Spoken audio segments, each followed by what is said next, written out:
Now, in light of Wade Wilson receiving the death penalty here recently, I was informed that he is en route to Rayford, Florida to go to FSP to be housed on death row.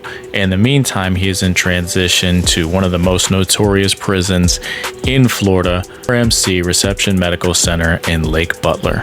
Now, seasoned convicts tend to gravitate towards Lake Butler RMC because of the strictness, the structure, and every day being exactly the same. You got to be on your P's and Q's at all times. Your bed has to be made. You got to be in Class A uniform when they ask you. Otherwise, they're liable to take you back in that laundry room and have a strict talking to with you.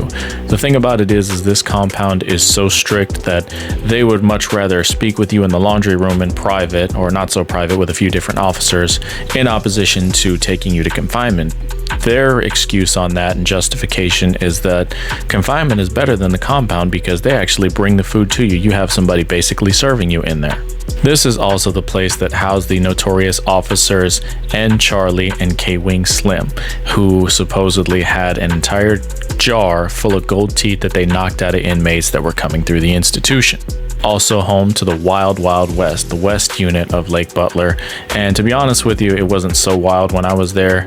The worst part was that the pull-up bar was like 10 feet in the air, so you had to like climb this pole like a fucking stripper just to be able to do some pull-ups.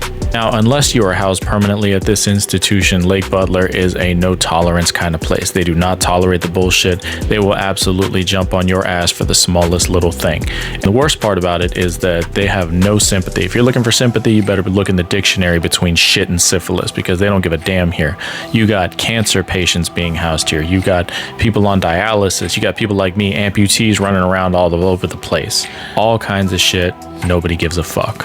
So as Wade Wilson makes his way through here, it's only a transitional process to get classified, to process him medically, go through his file. Basically, it's just en route, one stop until he hits death row. Now, if you guys remember seeing The Longest Yard, it's almost akin to that because there are some absolute specimens there, like for guard-wise. They are some big, huge fucking rednecks, some corn-fed fucking country boys, and they are like on some racist shit, like for real. At least they always have been in the past. So understand that as big as Wade Wilson may be, he will definitely meet his match if he puts a fucking foot out of line at Lake Butler. But as always, I encourage you guys to stay the fuck out of jail. Leave this experience for other people because this shit is absolutely for the birds, especially at Lake Butler.